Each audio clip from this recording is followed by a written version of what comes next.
The 2026 season for the PGA Tour is back upon us. We're not going to waste any time. Let's dive right into the Sony Open.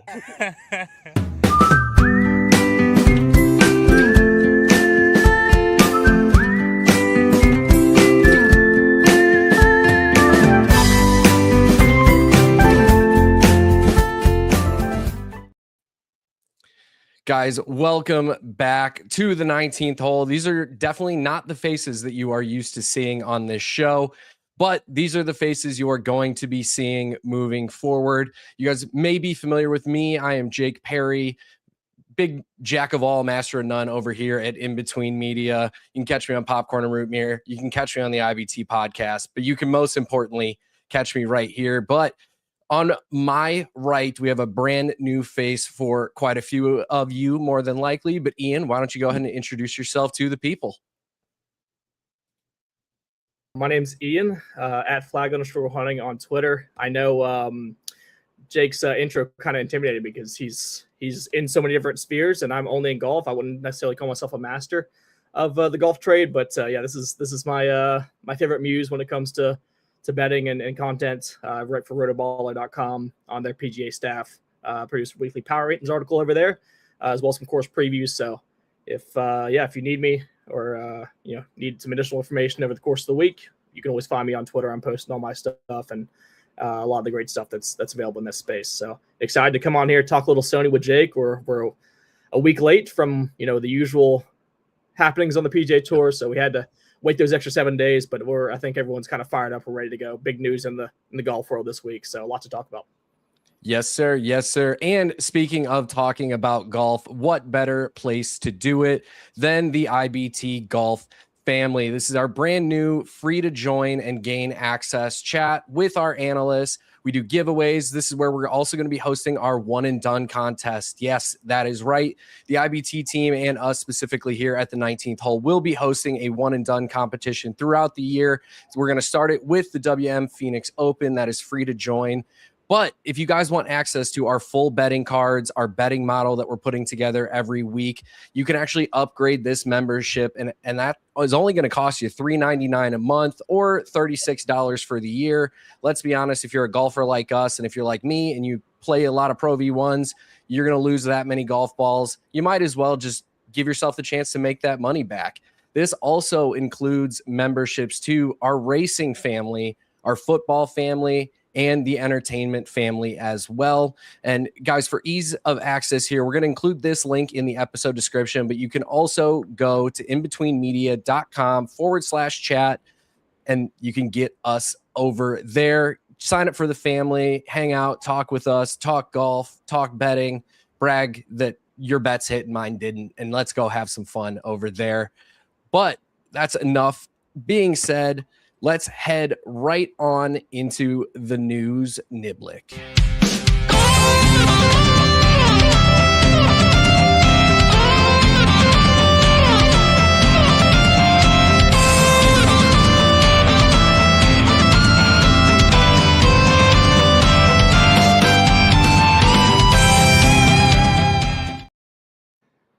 All right, Ian, I'm going to test you the same way that the previous hosts of this show tested me.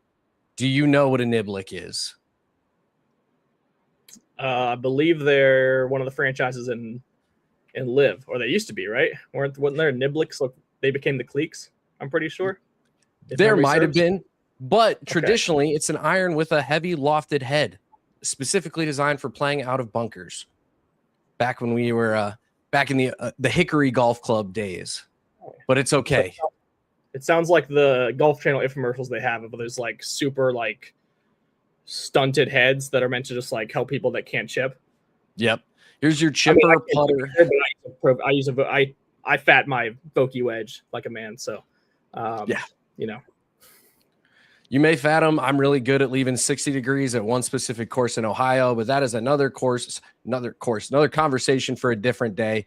But I think there's one big piece of golf news that everybody's been talking about. Everybody's aware of it. Brooks Koepka is returning to the PGA Tour. Ian, how do we feel? Great. I'm glad it didn't take. I expected the PGA Tour bureaucracy to take their time on this. I was frankly pretty surprised when we got an update basically within like 2 or 3 days from like him actually applying for formal reinstatement. But this was always, I think, going to happen. I mean, I know that there's a subsection of the membership that's going to be upset that Brooks kind of got to eat his cake or have his cake and eat it too over the course these last few years, getting the big signing bonus on Live and returning pretty much scotch-free on the PGA Tour. But my answer to that is when you're a 5-time major champion and maybe the best golfer that we've seen since Tiger Woods, you get preferential treatment. That just is what it is. These tournaments, I mean, even if the PGA Tour was dragging their feet, these tournament organizers, these tournament sponsors, they're going to want Brooks Koepka in these fields. I was under the impression we're going to see Koepka almost no matter what. The PGA Tour rules with exemptions and stuff like that, like tournaments trying to get around to get people through the gate. So I think this is just kind of inevitable. The PGA Tour saw the writing on the wall. They couldn't really hold this system up any longer. So awesome to see, Brooks, a 5-time major champion, going to come back in a couple of weeks at the Farmers and add a bit of spice to that event. The Phoenix Open, which he's won twice, he'll be there as well. So we've already got 2 commitments for Koepka. And yeah, just I think the PGA Tour, in terms of like fairness, I think they handled it as well as they possibly could have. They made it so where he's not taking any spots away from pre-existing members. Any tournament Brooks does join, they're just going to add one to the field and not take away the 144 that's typically spoken for on a given week. He's not into any signature events unless he earned his way in them. And then obviously the kind of the under the table donation he had to fork out for charity as a bit of a respite or a penance for what happened. So, but yeah, I think all in all, I think Brooks was kind of the perfect guy to have back first because there was not really a ton of controversy around Koepka. I think him and DJ probably got off like with like the best in the court of public opinion because they didn't really like pour on the way out. I think they both had their own like personal reasons for joining. DJ was he was turning 40. I think he'd kind of done everything he needed to do. Maybe the motivation wasn't all quite there. With Brooks, obviously there was the very candid moment on Full Swing where he kind of admitted to the world that he didn't know if he could beat these guys anymore, and maybe wanted to take that precaution, take that nest egg, take that guarantee with the Live money just in case. Hey man, the injuries aren't getting better. I'm not getting any younger. And so it's a testament to him that he's able to fight through those doubts and win a major 2 years later. But I think the fact that he was a rank and file member of the PGA Tour, he didn't bash them on the way out. He didn't join the lawsuit against them. He wasn't, I don't think, up there like promoting Live in any way. I think he was very open about kind of why he went. Yeah. And I'm getting $100 million. I'm taking it. Goodbye. Like very straightforward. And I, like you mentioned, I think the PGA did a great job not dragging their feet, getting things done. And that seems to be the sentiment on social media as well. Very happy that, he's not getting off, completely scot-free. He had to donate $5 million. He can't get the Players Equity Fund. He can't be a member of that for 5 years. So that's, $50 to $80 million estimated that he's going to be missing out on through that. He can't get sponsors exemptions into signature events. He has to earn it through Aon Swing 10 or Aon X5. So, it's a great way to do it. They opened the door for a few other guys to come back, namely Bryson, Rahm, and Cam Smith. All 3 of those guys have already said they're not leaving Live. I don't think that was a surprise to anybody. Bryson's can do whatever he wants in this world, in the golf world right now, and get away with it. So no shock there. Cam Smith is the epitome of doesn't care anymore. He's getting his, he's playing golf when he wants to play golf, and he's living in his mansion down in Jupiter. But yeah, I mean, I think they handled it very well. It's very straightforward. He is seeking or, receiving some financial penalty for it too, but he can make up for it with his play. If he plays well, it's not uncommon for him to have, especially with his prowess in majors, 3-4 times a year where he's making, sure, 15 to 20 million of his dollars in a few events. So, it's going to hurt the pocketbook a little bit, but at the end of the day, do you think he was really that mad? He got to make a $5,000 or $5 million donation to charity and use that as a tax write-off at minimum for this year. Yeah, I don't think Brooks is losing any sleep at night over that, which kind of says a lot with the state of golf these days, when the golfer can just fork out $5 million and not even feel the pinch. I mean, even in the NFL, guys are complaining over $30,000 fines, and here on the PGA Tour, we can just donate $5 million to charity, and it's no big deal. But yeah, I mean, it's exciting for PGA Tour fans as well in the coming weeks. We might actually get a motivating Brooks Koepka outside of the majors for the first time in God knows how long. Seeing as he doesn't have to earn he has to earn his way. If he wants to play Bay Hill, if he wants to play Doral, if he wants to play Muirfield Village, he's going to have to really step up in these kind of events early in the season.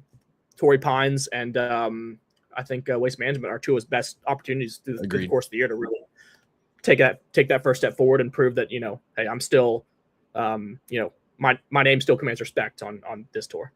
Definitely. And it's going to be fun watching him play. If he doesn't necessarily get that signature status quick enough, it's going to be fun watching him play some of these like more one-off events where he's clearly going to be the biggest name in the field because he has to play 15 events this year. That's part of his agreement to come back. So it's going to be fun to have Brooks Koepka back. Speaking of being back, we have season 2 of the TGL. It's back. It's in swing.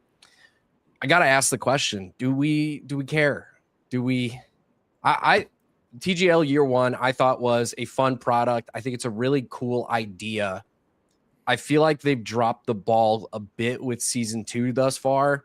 And it seems like the events are running up with other sporting events way too heavily, especially with the NFL playoffs going on right now, the college football playoffs going on right now. Like that's getting the majority of the attention. And I feel like on the marketing side of things, they've kind of made people not care as much about the TGL this year. Yeah, I mean, I was never really going to be the audience for the TGL. I mean, I've been pretty outspoken against what I thought Liv did with their format. I thought they were trying to reinvent a wheel that had been successful for hundreds of years in championship golf with the 54 holes, the shotgun start, the no cut. I thought that all was all just a bit antiquated and like it was kind of alienating a subsection of the golf audience that really wasn't looking for anything new. Like I think golf fans are pretty like traditional in by and large, and we just want to see the best players play the best golf courses under a scoring system and under a format that's been going on for hundreds of years. So, I would feel like I would be talking out of both sides of my mouth if I would bash Liv and then go on to praise TGL because again, I don't really see the market for it, to be honest with you. I mean, again, I could be completely off base here, and there are people I'm sure that tune in religiously to TGL, but me I'm an avid golf fan, and I didn't find really much excuse to tune into any events. I mean, I'm a big Collin Morikawa and Tommy Fleetwood fan. They were on the same team, and I watched maybe like one of their matches, and I was, I mean, even this time last year, I lived like an hour from Palm Beach and didn't go to a single event of the SoFi Center. So just kind of tells you I'm probably not the authority of like, the direction they should go. I mean, I don't think they can make any changes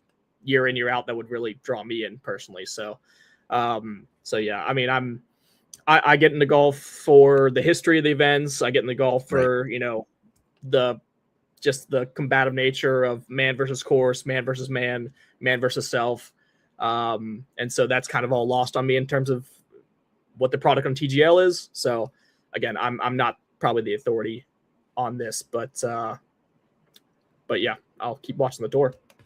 Yeah, it feels like they were like, this is our way to compete with YouTube golf. And like I'd rather watch the videos that I have watched of YouTube golfers playing in the SoFi arena rather than watching the pro players there. Because you get the pro players there, they're pro players. When the lights turn on, their brains turn off and they go into golf mode. It's just not, you don't get as much of the smack talk. Like, sure, it's fun to watch Kevin Kisner blade a wedge into the flag stick that probably would have concussed somebody if it didn't hit that. Like, that's fun to watch, but it is what it is. I would even be here if we want to, like, if we really want to give the fans something new, like this is just one man's opinion. I wouldn't mind doing like if you're an NBA fan, like the skills challenge they do at the All-Star game every single year. Have like, have some cash prizes up for grabs, have like stinger challenges, have like flop shot challenges, have like just set a golf course up, straightest drive. Imagine like a greenskeeper's revenge format, like on where these guys play 9 holes and the holes are cut on unbelievable slopes, and you get to see these guys like go back and forth 3, 4, 5 times and see who completes that. So that would be something that I would personally maybe be more interested in like watching guys hit into a simulator. But again, one man's opinion. If they really wanted to change it up, that would be maybe one of the things that I would put forward is like, if you want to change things up from the regular like 54 stroke hole events we get a year, then maybe some sort of I'd like to see guys like showcase their skill in like unique ways. And I feel like sometimes TGL it's just kind of a repackaged version of just a regular golf tournament. 100% agree. All right, last bit of news, probably the second biggest piece of news outside of Brooks. Funny enough, Liv is dominating the news headlines this week. Anthony Kim, he earned his spot on the Liv Tour. This go around, he was relegated, had to earn his way back, and he played well enough to earn a promotion. Anthony Kim, he's got a storied career in a way that's very different than we typically use that term. The next Tiger Woods, he's hyped up as, the next big thing. And then unfortunately deals with injuries, deals with some drug issues. But he's at least on the course redeemed himself in a lot of ways, I think, by actually earning his spot back. What are your thoughts on that? Are you happy for him? Are you, because it's Liv, do we not care as much? Or is it still just a cool, a good story at the end of the day? Yeah, I think the landscape of like world golf, it's not a very compelling story. I mean, I don't think Richard T. Lee and Bjorn Helgren and Anthony Kim being on Liv this year changes much for the landscape of the product. But I mean, in terms of just from a personal standpoint, I mean, Anthony Kim was a guy that I certainly enjoyed watching when I was growing up, right. And he was a guy that always I thought was as entertaining as anybody on tour when kind of in that early or late 2000, early 2010 phase for him. So yeah, obviously great to see. The manner in which he did it, he had to grit out a bunch of, seems like every clip I saw of Anthony Kim, he was had 20 feet for par and somehow hold it. So maybe it was a little bit of destiny playing a part there for him to kind of get that across the line. So yeah, of course, man, it's always good to see a dude. He obviously put the work in, and I mean, he beat a field of legit players, man. It's not like this Liv Promotions field was just a bunch of scrubs. I mean, these are guys that have won an Asia Tour, won the International Series, won in Australia. A lot of really damn good players, and Kim finished third in a field of 120, 130 something. So yeah, I mean, it's not an insignificant golfing achievement for sure. 100%. Yeah, it's cool to see. He definitely grinded it out. It'll be fun seeing his name for headlines that aren't Anthony Kim returns to professional golf and goes 80, 81, 78. It'll be good to see him. I don't expect him to be competing for titles on Liv or anything like that. But again, good to see him back, and it's going to be fun to watch him a little bit more. But that has been kind of our news segment. Those are the main pieces of the news. But with that being said, let's waste no time. Let's get on over to the caddy notes for the Sony Open.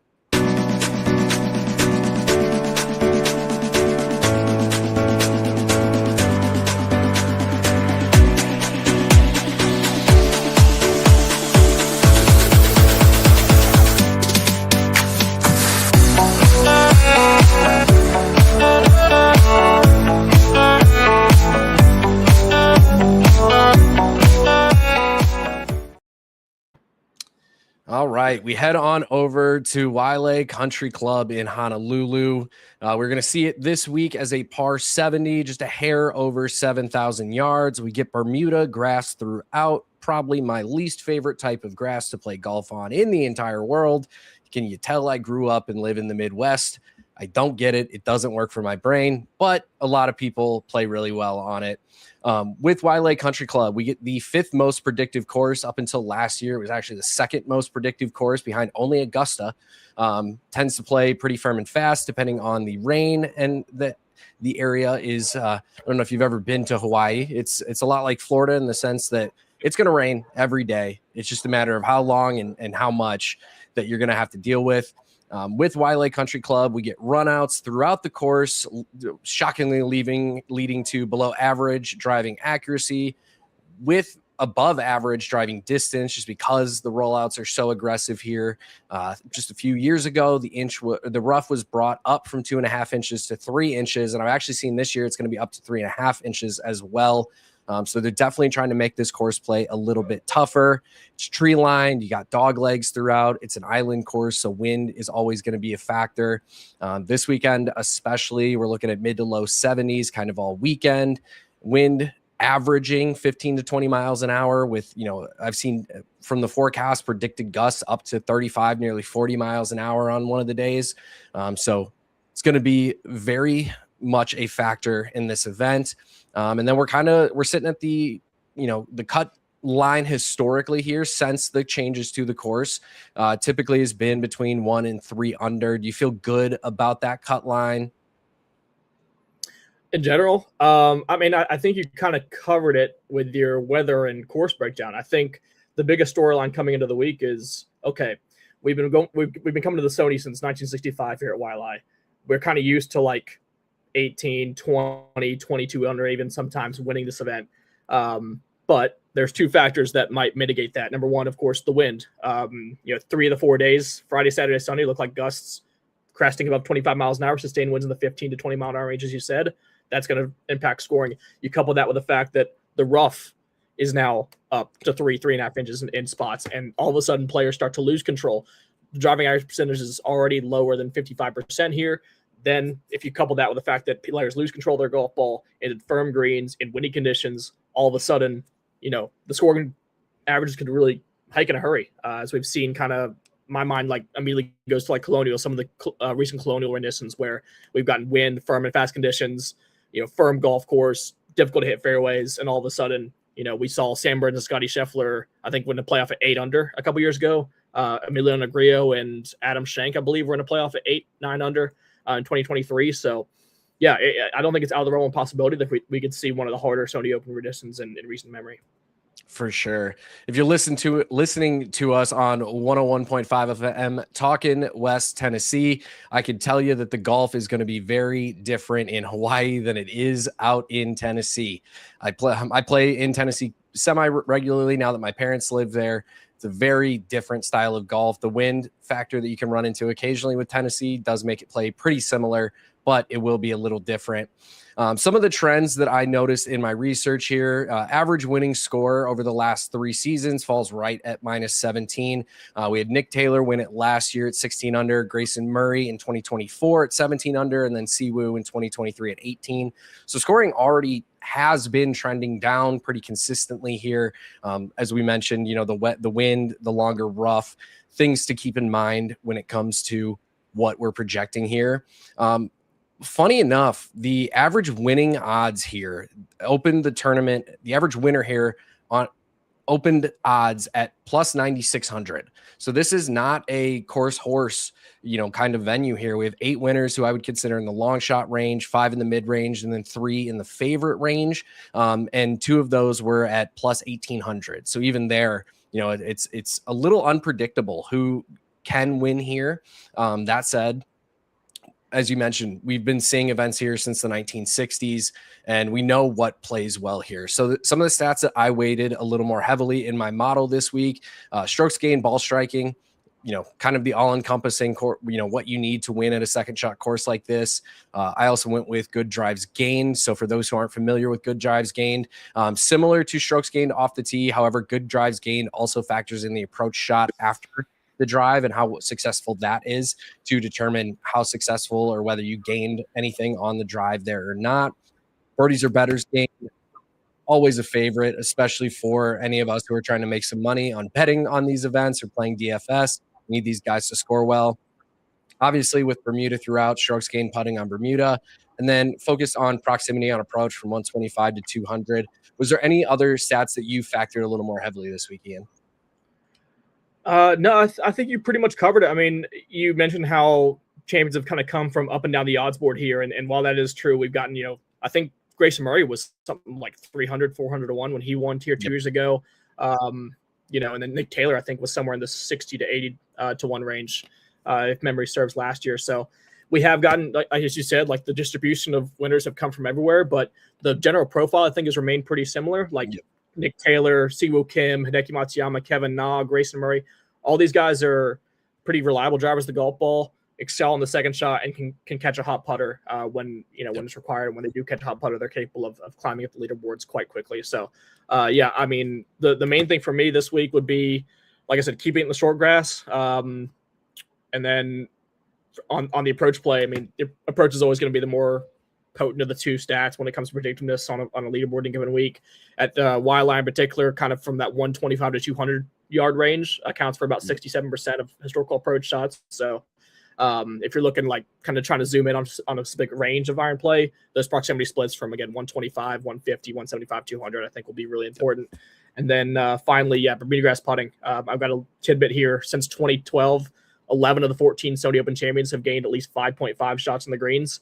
And if you've managed to bet the leader in strokes gained putting over the last 6 years, those guys have come second, first, fourth, and seventh. So you've never finished worse than seventh. If you've managed to find the guy that leads the field in putting, that's been the result. Yep. So, of course, it's the most volatile of the 4 strokes gained stats. It's the toughest to kind of nail down, but we have seen guys like, Denny McCarthy, Brian Harmon, Matt Kuchar, Webb Simpson, Brendan Todd, Kevin Kisner, Karis English. You mentioned the Bermuda grass. A lot of those guys have roots in the Southeast where Bermuda grass is really prevalent. So I think you can certainly make a case that, look for guys that are very comfortable historically in the Southeast of the United States, and you're pretty likely to find one of the better putters in the field. Definitely. Awesome. Well, that has been the breakdown of the course. But before we head on over to talk about our bets a little bit more, I want to talk about one of our sponsors of the program and IBT over here, and that's WannaParlay. WannaParlay creates a fun and exciting competition that connects people. WannaParlay embodies the joy of winning, the heartbreak of almost winning, and all the other emotions that you'll experience during competition. From the brains of 2 former Kansas State college football players, it's all about stacking legs, competing with real sports lovers like you and I, and getting real cash wins every single day. You can get up to 1,000x on your money and cash out fast. If you're ready to get into the game, you want to flex those parlay legs, download the app for iOS and Android and get a 100% match bonus when you use IBT at signup.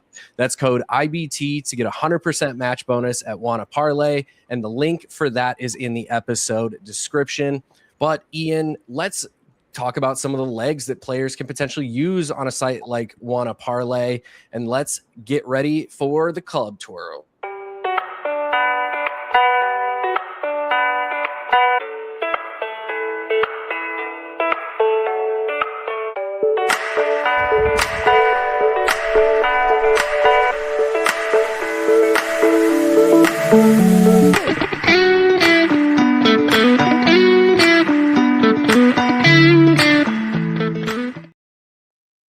I do want to say it's hard not seeing my swing in that video drop yet.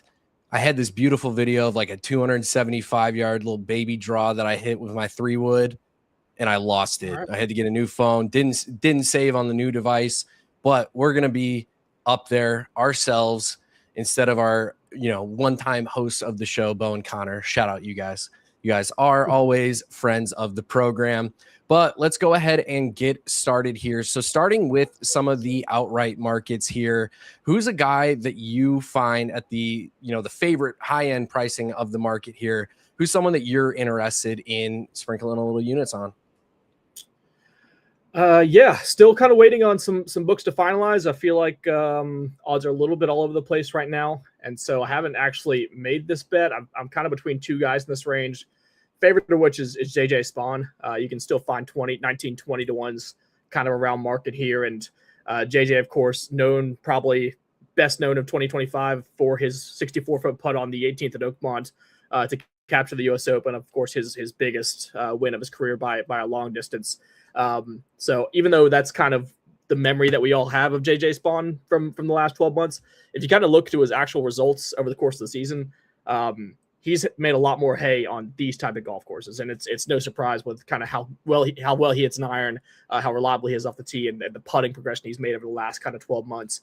But outside of the U.S. Open, seemingly all of his best results came on short positional second shot golf courses. He lost in 2 playoffs at the Players Championship and the FedEx St. Jude, both on Bermuda grass, Florida and Tennessee respectively. Came T4, finished second in the field and tee to green at the Hero World Challenge at Albany to end the year. Again, Bermuda grass from wall to wall there. So coming with some good form, had a 6th place at the Charles Schwab, had a 2nd place at PGA National at, again, Palm Beach Gardens, waterlogged golf course, have to hit fairways. Second shot is dominant there as well. And then, of course, here last year, he was actually the 54-hole leader at the Sony Open.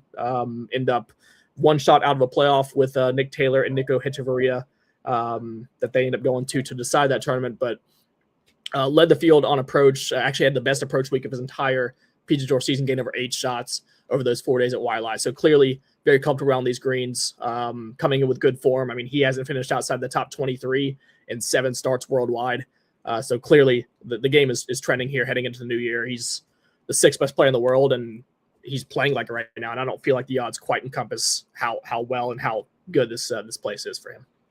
Yeah, I agree with you there. My model very much liked him this week. He came in 5th on my model overall.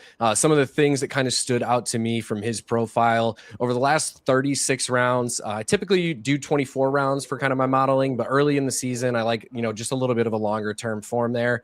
Over the last 36 rounds, he's 3rd in good drives gained, 2nd in bogey avoidance. So he's done a really good job of putting himself in those positions that are going to be so important at Waialae. So I really like this pick here. One guy that I'm going to be all over. Oh, go ahead. I've got a question for you. Just to go back on Spaun, one more thing. Do you realize what his world ranking was 12 months ago, heading into the Sony? Wasn't it like 212 or something like that? Like you got 2 of the digits right. It was 112, but he's climbed. I was close. 106 spots in 12 months. So unbelievable. At age 34, 35, it's crazy. He made like drastic changes across the board. He went from 111 to 41st off the tee, from 17th to 5th on approach, 111th to 86th around the green, and 108 to 73 putting. So it's very rare for all 4 phases of the game to make that surge. So just kind of a little tidbit there, because I don't think people obviously acknowledge him as the U.S. Open champion, but I don't think many people would know he's the 6th best player by world ranking. Right. Speaking of another guy, one of my favorites at the high end of the board here, another guy who took an absolutely massive career jump last year.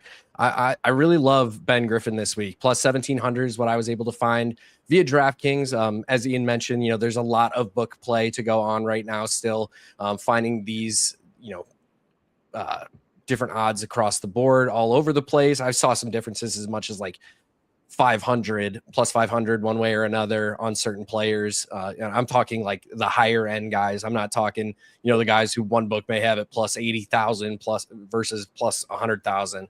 But Ben Griffin, over the last 36 rounds, he's the best player in terms of strokes gained putting on Bermuda, which was not something that I was expecting to see. 6th in birdies or better gained, 4th in par 4 scoring between 400 and 450 yards. So a lot of things that line up really, really well for his profile as well. Another guy who everything kind of came together. He won 3 times last year. Since May of last year, he's got 2 missed cuts, 2 wins, and 8 top 10 finishes.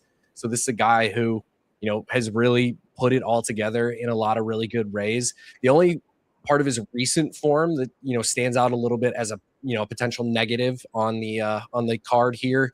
He's 96th in my model in proximity from 125 to 200 over the last 36 rounds. And as a result, the 3-putt avoidance is up in the 90s as well.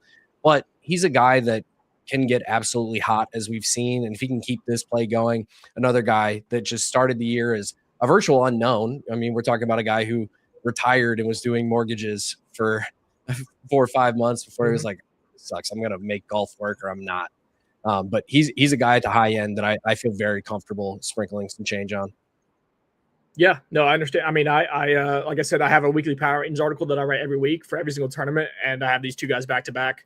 They're 3 and 2 in my power rankings, Griffin 3 and Spaun 2. So I don't have a lot of nits to pick with Griffin. I think if we look more like long term and like forward for 2026 as a whole, I'm actually more bullish on Griffin than I am Spaun, just in general, because Griffin, I think his developments, especially with the driver, he gained a lot of pop in his bat over the course of 2025 and really turned around what was his biggest weakness into like a legitimate strength for the back half of that year, led him to 3 wins in total in the season. And I think that extra additional power he has as opposed to a JJ Spaun, I think enables him to compete at more of a wider variety of venues. This is a guy that came top 10 at the PGA Championship, came top 10 at the U.S. Open last year, 2nd at Memorial. I mean, these are big boy, strenuous driving tests, and Griffin was able to put him in his back pocket, which I don't think you could say about him 12 months ago. So, yeah, very bullish on Griffin's 2026 as a whole, and of course, North Carolina boy, so he's definitely had some experience on Bermuda. So I got the Duke stuff behind me, so he's a Chapel Hill guy, so I can't be too be too nice to him, but understandable. He's certainly, I mean, he's carrying the flag for the state of North Carolina right now. He's a legitimate top 10 player in the world. Awesome. I see you have some love for Collin Morikawa here as well. Yeah, I mean, to the surprise of absolutely nobody that's followed me through kind of the content lifetime through my content life. Collin's my favorite golfer, just full disclosure. He's partially the reason I'm in the position I am, just because he got hot in the 2020, 2021 kind of stretch there for 2 years post-COVID. I was on him a lot. I made, I hit quite a few outrights on Morikawa, PGA, Open Championship, Muirfield Village, etc. So, there's that inherent bias there, I'll admit. But the thing with Collin is, the issue with Collin is the case is so easy to make almost every single week because he's going to do two things. He's going to be one of the best iron players in the world, and he's going to hit fairways. And if and when the putter does cooperate, it's almost a guaranteed top 10, top 5 contending type of performance for Collin.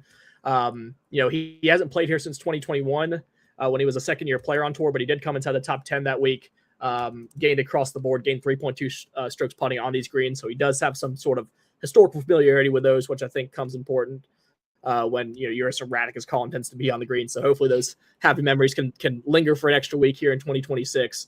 But again, I mean, from a ball striking perspective, he's the class of this field. I mean, you talk about good drive percentage. He's top 5 in good drive percentage and fairway percentage in this field.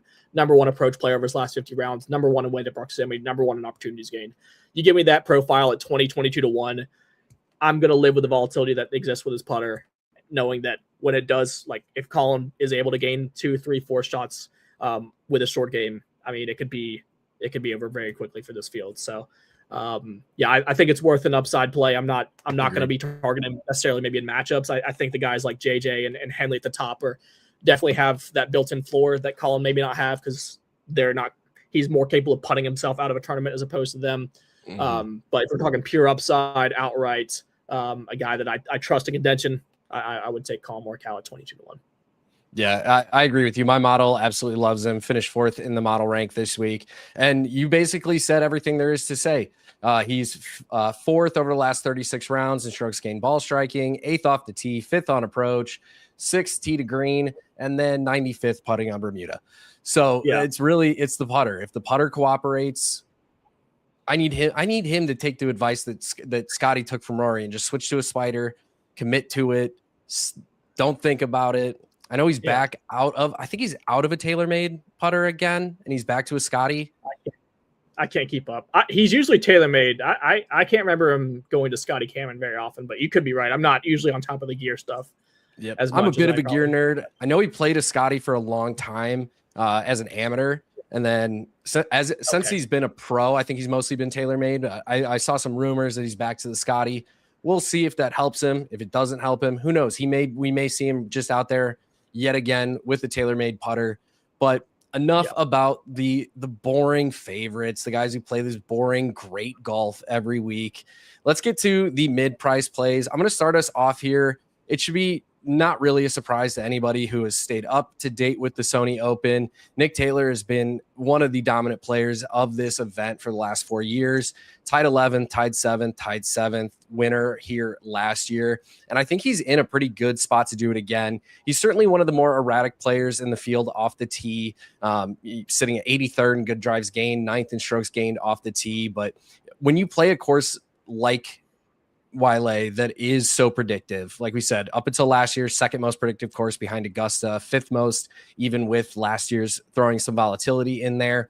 When it's a course that's this predictive, this type of course history certainly matters with a guy. And when you can give me 40 to 1 odds, obviously it's not as fun as, the odds that we got him on last year. If you tailed me last year with Taylor, but it's certainly a play that I can definitely see contention. Do I feel more comfortable, going up and down the ladder on him versus going straight outright? Certainly. I think, some of the other guys in the field just naturally have more upside than a Nick Taylor, but 40 to 1 is still, I think the juice is still worth the squeeze there. Yeah, I 100% agree. I mean, I think, For me personally, I mean, Taylor's a guy that I feel like I've been late on. My numbers can never really get to, to the win percentage that he's managed to achieve over the last 2 or 3 years. But we talked about a guy, and I talked about a guy, Collin, who I trust in contention. He hasn't won since 2023, the fall spring. Right. I mean, Taylor's won in that stretch. He's won 2 or 3 times since then, including right here in Waialae last year. So yeah, of course. I mean, just a really clutch individual. I think maybe the the weather and the adverse conditions maybe helps a guy like Nick Taylor, who I think thrives in a bit of the chaos. He's not your traditional like TrackMan golfer. He's a guy that's going to go out there, and I think he's kind of he's in a better spot when everyone's kind of fighting for par, and he, because I don't think he has the natural ball striking gifts of some of the guys at the top of the odds board. But when it comes to scrambling, trying to make the best score possible over 4 days, I think he really excels at that. So, yeah, I'm a fan obviously of Nick Taylor, and 40-1 I think is, for a guy with his course history, as you've said, while I'm very predictive, we are in or out with the leaderboards. I don't see any flaw with that whatsoever. I see a guy who is kind of the super Collin Morikawa on your board here. Why don't you tell me a little bit about Rico Hoey? This is my guy. I mean, the camera can't pan to the side of me here. I've got a Filipino flag right here. I never would have thought in a million years that the Philippines would have like a relevant golfer on the PGA Tour. And here we are, man. I mean, if you're into the spreadsheets and the advanced analytics of golf to any degree, you're likely a very ardent supporter of Rico Hoey heading into 2026. I mean, the guy legitimately over the course of the 2025 campaign was second only to Scotty Scheffler when it comes to strokes gained tee to green. He gained more strokes on a per round basis than Rory McIlroy, than Tommy Fleetwood, than Collin Morikawa, than Xander Schauffele. All these all-star marquee names on the PGA Tour. Rico Hoey's a better ball striker for 12 months straight than any of those guys. Of course, the big thing with him over the course of the season was his putter. I mean, he was losing just unfathomable amounts of strokes on the greens for like a 3-month stretch there, which I got a front row seat for as I bet him quite a bit last year. But yeah, he had a stretch of like minus 6.8, minus 4.9, minus 6.1, minus 10.5 for his last 4 starts of kind of the PGA Tour regular season before the playoffs started. And then of course, we're going to talk about gear again. He made the highly publicized switch to the broomstick putter at the Procore Championship to start the fall swing. And look, he didn't turn things around overnight. He's not Cameron Smith or Russell Henley or Denny McCarthy, but he was as close to average as he's been to date in his PGA Tour career over those 6 starts or 7 starts in the fall swing. He gained strokes putting in 3 of those events.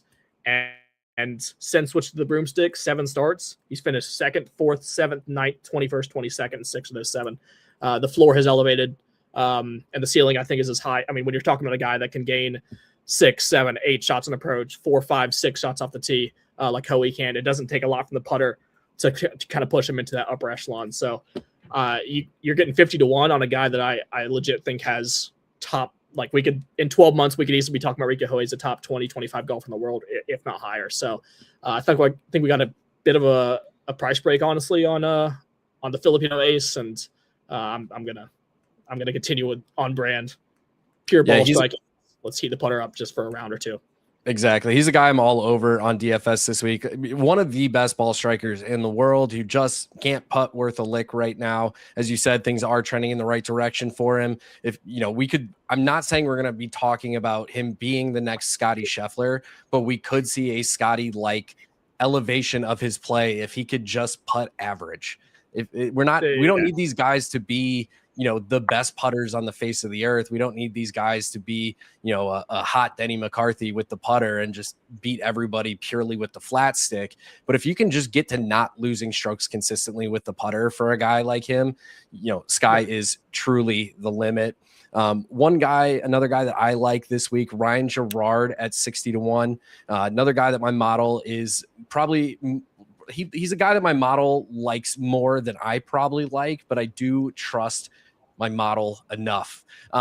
He doesn't really struggle anywhere. He's not top of the line anywhere.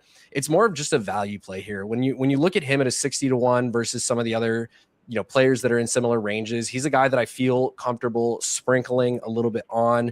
He's a guy that we've seen get hot, be able to win. We saw him take home the Barracuda just last season. His most recent professional start, he came in second place at the Afro-Asia Bank Mauritius Open. Some of the names that the DP World Tour, the Asia, Australia. Go on Data Golf and type in Ryan Gerard. You'll see it spelled out there for you. Yep, have fun with that one. I'm looking at it on Data Golf right now. Still can't figure it out. but he's a guy who, does fit a lot of what this course likes. He debuted here, didn't play his best, certainly struggled around the greens here, and actually, randomly had a weird off the tee week here last year. But things are trending in the right direction for him just based off of some of that recent play. So, not a guy that I'm going all in on by any means, but certainly at 60-1, I'm interested. Yeah. I wish we could be a bit more combative on the show and disagree a bit more, but I'm kind of right there with you on Gerard. I think, we've overviewed like the general profile we're looking for. A lot of the guys that like a Spaun or a Henley or Morikawa are all kind of in that same realm. And if you're looking for a discount version of that profile, I think Gerard fits very well. Very reliable off the tee.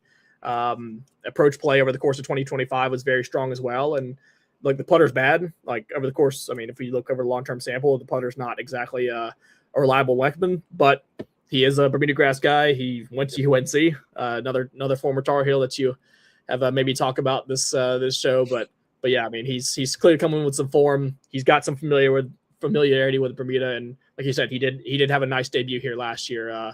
Really good approach week and actually gain strokes on the green. So whenever there's that much life with the recent form and course fit wise, I think taking a shot at 61 is very well warranted.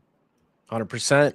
All right, you've got one other guy in this range that you like, Emiliano Grillo. Yeah, I'm gonna be kind of hitting the same notes as we have been for a couple guys in a row here, but we've talked briefly about some of the courses that I like. So, short positional Bermuda grass, emphasis on driving accuracy and kind of short middle iron play. If there's kind of a king of that profile in this range, I think it is Grillo. His results over the last kind of few years haven't been great as a whole, but when you get him on a place like Colonial, a place like Harbor Town, a John Deere Classic, where again, length's not a huge factor, hit the fairway, utilize your iron play, hole a few putts. Grillo's putting has actually improved quite a bit over the last kind of 2 or 3 years. He actually ranks 15th in my model. Just general strokes gained putting over his last 50 rounds, which is something you would never think about Grillo if you followed him kind of when he was first coming up. He was very much in that Collin Morikawa, Corey Connors range of best iron player in the field, but with the worst putter. So he's made some significant strides in that way. And just last year, his best start of the 2024 season came here at Waialae, finished T7 over his last 6 starts on Oahu here. He's gained a total of 10.1 shots with the putter in 6 rounds. So he clearly has some sort of affinity for Waialae's greens. And again, like you just look through every season of Grillo's like recent past 5 years, like his top results have come on very similar tracks. T4, the Pro Core last year, 2nd place in the John Deere, lost in the playoff to Brian Campbell. 2024, I mentioned the Sony Open T7, finished runner-up at the Heritage in 2021, has a T7 there as well, won at Colonial. So again, like this is the spot for Grillo. Grillo's not a guy that I'm going to be chasing at a place like Vedanta Vallarta or Detroit Golf Club where guys can just kind of drive it all over the place with impunity. But when you're forced to hit the fairway, when accuracy with driving and your iron play becomes such a big emphasis, I think Grillo's a very dangerous player. So 75-1, I think he rates out very similarly to a guy like Connors or Aaron Rye, who are priced, half or even less this outright number, 50, 40 points below him on outright odds boards. So yeah, taking a shot here with Emiliano as high as 80-1 market. Yeah, my only real concerns with him from my model running was just his par 4 scoring in the 400 to 450 yard range, which is where half of the par 4s fall for this week. Yep. He's in the 90th range, so not great. But again, like you said, there's clearly something about these greens that he absolutely loves. So certainly can't hate taking a shot. And like you said, 75-1 when there are profiles that are similar in that 25 to 30 range. I'm not going to be mad about it any way, shape, or form. Let's quickly hit our long shots here. You have 3 long shot guys that you like. Tell me a little bit about. We'll start with Chandler Blanchet here. Yeah, so this is probably a result of me writing about the rookies. I mentioned my power rankings for the Sony. I also have an article out ranking the top 10 newcomers to the PGA Tour. So guys that maybe the average PGA Tour fan hasn't watched on a weekly basis. They come from Europe or the Corn Ferry or lower tours and have a full-time gig now on the PGA Tour. Blanchet, everyone talks about Johnny Keefer's season last year on the Corn Ferry, but Blanchet was right there behind him. He actually probably ended the season on a better run than even Keefer did, finishing inside the top 7 in the 2 penultimate events of the Corn Ferry Tour playoffs, then winning the Corn Ferry Tour championship. Again, these kind of up and coming new kids like your Kiefers, your Brennans, your Niergaard Petersons, your Marco Penges, Christopher Reitan, all these newcomers, a lot of them are utilizing just elite driving distance, and they're super powerful off the tee. Blanchet a little bit muted in that regard, and so I feel like his upside as a whole for the season's a bit lower. But when you come to a golf course like Sony, where I think that matters a bit less, this is a guy that finished inside the top 5 in both driving accuracy metrics we've been talking about, both good drive percentage and fairway percentage on the Korn Ferry Tour last season. He finished, he was second on tour in GIR rate on the Korn Ferry Tour. He ranked 3rd in putting average. So he is that kind of prototypical kind of plodding short course specialist, and he won twice on the Korn Ferry. I mean, this is a guy that I think is a proven winner. And at 30 years old, maybe coming in a bit long in the tooth compared to some of the wonderkins we're really excited for coming into the season. But I think this is a really nice spot for Blanchet to start his PGA Tour career and maybe contend for a nice cash this week. 100%. How about Nick Dunlap? Tell me about him. So there's a lot of guys that I mentioned a lot of stats for this week, and I'm deep in the modeling. I'm deep in all the advanced analytics, and Dunlap's got really none of that. If you run any kind of model this week, it's likely that Dunlap's going to be towards the bottom. And so this is very much kind of a vibes-based play on Dunlap. He's 165-1, which I think is kind of the primary crux margin, because if you look back, if you zoom out on Dunlap's career, I mean, this is a prodigy that we've seen maybe unlike any other in the last kind of 5 to 10 years coming out of the amateur ranks. Obviously a U.S. amateur champion. He came on tour and won as an am at the American Express just 2 years ago, won at the Barracuda Championship as well. So already has 2 PGA Tour wins to his name before his 22nd birthday hit. And look, 2025 was horrible. Like it was really, really bad for Dunlap, particularly his driver just for some reason fell off an absolute cliff last year. I mean, I couldn't imagine. I can't think of anyone having anywhere close to as bad of a driving season as he had over the course of the season. But Dunlap did finish 10th here. I mean, one of the lone bright spots of his 2025 was a 10th place finish here at Sony. Had a really good putting week, and really he gained in all 3 categories outside of the driver. So, logic would kind of state that if he has figured that out, then perhaps he can make a run towards improving on that top 10 finish. And he did have some life at the end of the season last year. I mean, he came 11th at the John Deere Classic, which I've already kind of mentioned as a corollary course, shorter, short iron intensive, make a lot of putts. That's kind of his specialty. He came 8th at the Worldwide Technologies Championship and notably gained shots or gained to the field in driving accuracy. So he was better than field average in driving accuracy that week, which is one of just 2 occasions of the entire season, which that happened for him. And that was his last PGA Tour start. And then he went overseas. He went to Japan. Went to the Dunlap Phoenix tournaments last November, and actually he finished 22nd, but he was second in the field in birdies made over the course of those 4 days. So I think the upside is there for Dunlap. And like I said, of course, you could open your PGA Tour app on Thursday morning and he could be 7 over, and I really wouldn't be that surprised. But This is a guy that he's won at every level. And when he does get in the mix, I do have a lot of faith in Dunlap. I'm buying stock right now whenever I can get it. He's just 22 years old. The kid should still be at Alabama University right now. So I'm gonna kind of cut him some grace, cut him some slack for a pretty poor 2025 or a really poor 2025. But he's had a couple months now where I feel like he's made some strides, some time off, and now a new year, maybe a new start for a guy that I think 12 months ago we were all touting as one of the top prospects in the game. 100%. Yeah. My model has him 115th in the field. So definitely, like you said, doesn't love him. Surprised he's that high, to be honest with you. But the bright spot of his profile, he is top 20 in the field in bogey avoidance. So if he can stay avoiding bogeys, especially with the course playing a little bit harder as we project this year, could play himself right into contention there. And then last up, my guy, Austin Eckroat. Yeah, I mean, if you like Emiliano Grillo and you like Corey Connors and you like Collin Morikawa this week, I mean, you're getting Austin Eckroat at a pretty insane price tag. 165-1 can be found out there on the former Oklahoma State Cowboy. Again, he's got elite talent. Like, he's got an elite trait, which is something that's pretty rare this far down the odds board. But you can legitimately say someone's top 10 in this field in this particular trait when you get this far down. But he is extremely reliable off the tee.